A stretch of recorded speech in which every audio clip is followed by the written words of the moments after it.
property investing found me in a less than desirable position. You see, when I started in property investing, I had absolutely no money. I was actually sad at the time because our side hustle that we had, which was chicken farming, really bled us. My husband and I had a really good credit line at the bank, and with all these different side hustles that we thought this was going to be the one that's going to get us out of the working place and in fact do the thing that we wanted to do, that was the very thing that bled us of our credit line, our reputation, and it was quite embarrassing, if I might say. Should I say, dare I say, it was quite embarrassing. But at that time, my husband said to me, let's go to this property seminar. And I sat there for a young minute and I thought, is he all right? He can't be serious. So inside of me went like, this guy can't be serious. Did he win the lotto? Does he have an inheritance I don't know about? What financial circumstances he in? Because I know we collectively in this household are in a one that is spiraling down. Like, what makes him think like this? So nonetheless, I decided, well, let me go with him. I went with him to this free seminar, and long story short, in this free seminar, they started speaking about how you can get started in property investing, how much money you need. And for those people that don't have money, there's a strategy called no money down. So in my mind, I just want to give you a sneak preview before I actually get into the nuts and bolts of how you can actually get started. A sneak preview into my mind. I thought to myself, this guy that is talking in front with his beautiful presentation, he is telling me that you can get into property with no money. He can't be lekker upstairs. But something I cannot explain to you held me down and made me listen. Leading from that particular seminar, I'd gone into a 3-day training. And today marks the anniversary of exactly 4 years that we are in property investing. Welcome to my channel. My name is Genevieve Stafford-Jack. So if you are one of those people that was also in the training room and you just didn't know where to start and you're looking for another avenue on how to get started, or if property investing is entirely new to you and you've got a passion in property, well, I'm going to share with you a couple of nuggets that I've learned over the time by putting into action what I learned in the classroom, because I learned very, very early that if I do not put into action what I've learned, I'm going to get into a space of analysis paralysis and a lot of frustration. So today I'm answering 3 questions. How do I get started? How much money do I need? And what does this no money down strategy sound like? So I'm going to start answering the 3rd question. What does this no money down strategy sound like? Well, it's something called creative finance. And I'm just going to write down a quick list here on the board. It's called creative finance, right? And in this creative finance, there are a number of different ways that you can get started. The one way is what others will call sourcing. Sourcing, wholesaling, same shoes, different socks, right? Wholesaling. So let's just put it up here so that we know what we're talking about. So that's wholesaling. Another one is called joint ventures. And in a joint venture, you literally bring your knowledge to the table and you go into this particular venture together with somebody that has got potential money, credit line at the bank, equity. They're going to fund the deal, right? And then there's something called angel investors. You know, the one thing I've learned about angel investors, they aren't alone. They often go in a clique. So I call it angel investors often don't fly solo. So this is really just a very small breakdown of creative finance, because you can get into something called a lease agreement, meaning you could use the actual seller as the bank to fund the property venture. You can get into something like, there's so many different options, right? But I want to start here without complicating the matter, because too many times I find property gurus complicating matters where we should just teach things straightforward. I'm an educator, so I picked up this flag, decided I'm going to just be straightforward and to the point about what you need to start learning, and then eventually build on what you're learning instead of confusing people from the beginning. So these are the different strategies that you would need to actually start with no money down. Why would I start by answering this one question? Well, the reason I start here is this. The process is pretty much similar. If you've got money, I'm going to share with you what to do. And if you are in creative finance, I'm going to share with you what to do. And guess what? It's exactly the same process. So by answering your last question on what does this mean, this just means you need to go in and understand that you are either going to find property wholesaling, sourcing, you're going to find the property on behalf of somebody that is interested in property investing, joint venture, you are going to pair up together with somebody that has got money and you go into the property venture together, or you're going to find the idea, put a proposal together and go and address somebody that has got money so that they can fund your deal. This is how you actually get into property investing with no money.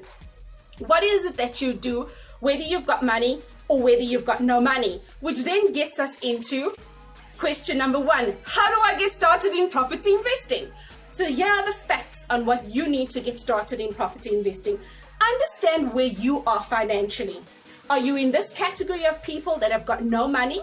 So therefore you need to look at getting this particular strategy sorted out. Understanding, are you going to go and find a deal for somebody? Or you're going to go in together with the deal for somebody? Or you're going to go solo and somebody's going to fund you the deal, right? Or if you have got money, are you going to the bank?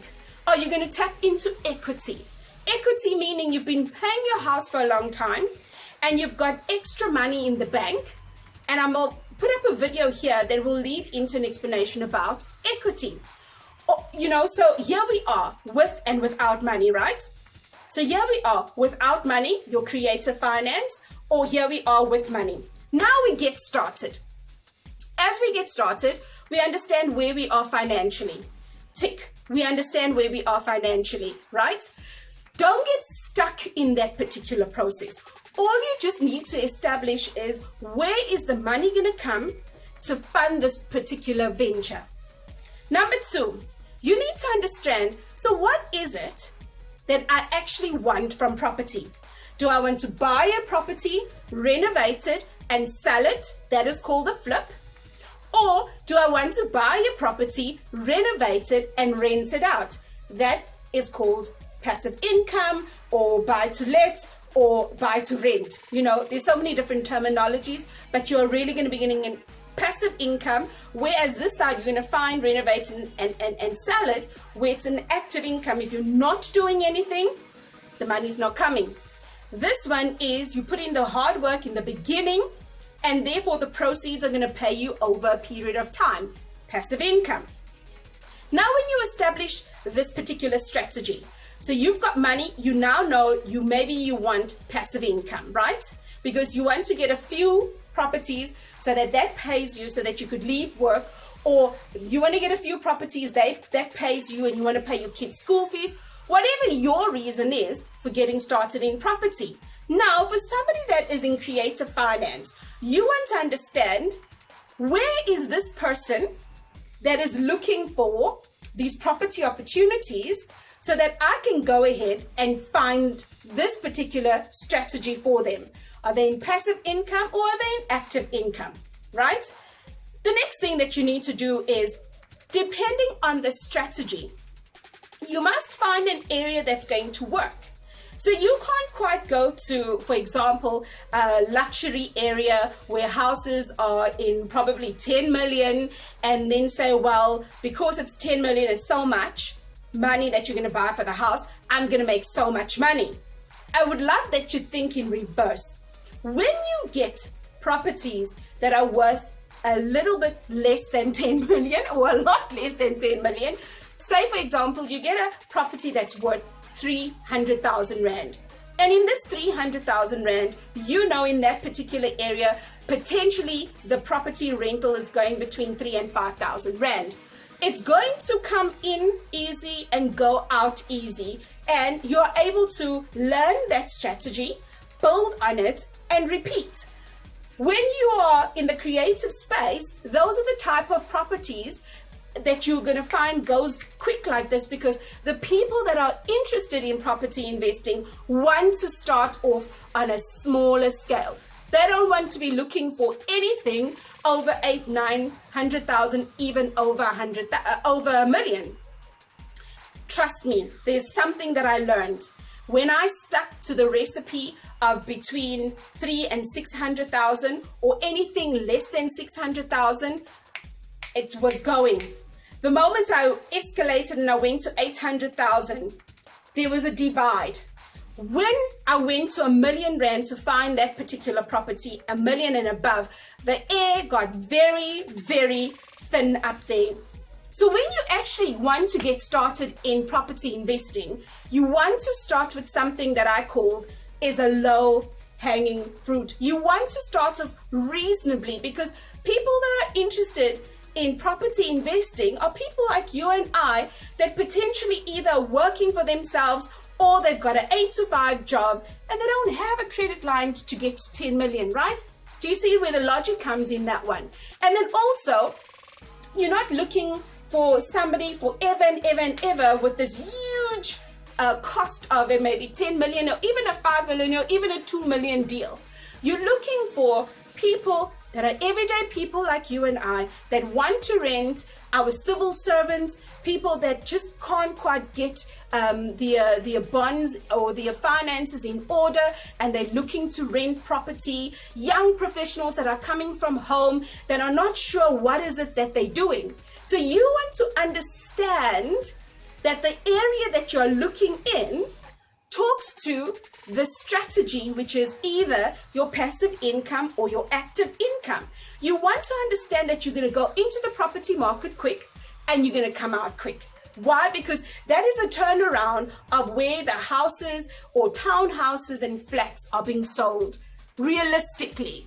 I really want to stress the word realistically, because in these 4 years, when I started with the creative finance space, I really started understanding those that are interested in property investing and they want to get into something realistically. They do not want to be losing millions and millions of rand. And I also do believe the more you get into this process, you learn how to do it, you're able to grow in it, and then you're able to compound. It goes like this eventually after you repeat this process enough times. Only now when you've got the thinking of, oh, this is the strategy, I've got the area, now you go looking for the property. You see, oftentimes people go looking for properties. They go and they look for this property and they say, this could work, that could work, without actually doing and understanding the research that goes behind that. And this is why sometimes people fall on their face. But if you do your research first, just think about it. Do your research first. Just like you are on YouTube, you typed how to get started in property investing. You start doing your research before you actually jump off the cliff. So in answering question number 2, because I think I did give you an overview of how do you get started, which is understanding your finances, get to what your strategy is about, right? And then understanding your area and then finding the property. Then you find a system on how to get these properties over and over and over and over again, right? So that for me, I believe is a good strategy on how you are going to get into the property market. Whether you've got money or whether you're the creative person that is looking for somebody that wants to get into property, and then you are able to present them these types of deals. Now to answer question number 2. Question number 2 is, how much money do I need to start? And this question also gets a lot of people stuck. Look, there are so many different options. One of the options is tapping into equity. Like I said earlier in the video, I would have stuck up a video on explaining what equity is and how you could use it in property. You could then say, I have got X amount of money chilling in an investment account, which then means I could go to the bank and all the costs cost that is involved that I need to pay for this particular property, I've got it in this investment account. So there's a lot of ways to skin a cat in terms of how much money do you need. And the how much money really goes back to what properties are you looking for? And as I shared with you earlier, don't go into the millions, because when you start going into the millions and high numbers, you get stuck, you get confused, you get frustrated. And when you've got these things going on for you, you're then going to say, okay, now that I've found the property, let me analyze this particular property to understand how much money will I make before I buy the property. And often people will say, make money from day one. This is what they're referring to, is you already knowing your calculations before you get into that. And I've done an extensive training again here on YouTube for free. Why? Because my desire is to equip you as far as possible. Like, I know that I'm a little OCD. I know sometimes I can be dramatic. But the one thing that I learned over this last 4 years, some days I sit and I question, should the property education that I'd gone through been over 100,000? Should I have actually been consuming a whole lot of videos that was outside of South Africa? Should I have gone through so much, right, to get into property? But on the other hand is, had I not gone through these hoops, I potentially would not be who I am today, and I would have not adopted property education into my training and coaching company that I've run for the last long while. So I want to find out from you, are you interested? Are you genuinely interested? Because in the description below, I've put in a link, as well in the comments, I've put a link to my free training. The free training, from what I've just shared with you in an overview, leads into 3 hours of free training that I did at the beginning of the hard lockdown right here in South Africa. And I truly would love that you cast your net, find actionable content that resonates with you in this free training, and then you say to yourself, where to from here? And you will find the answers all around you. Why? Because you took the time to educate yourself. Or you may say, you know what, I'm loving it here on YouTube. In fact, I want to see more of your videos.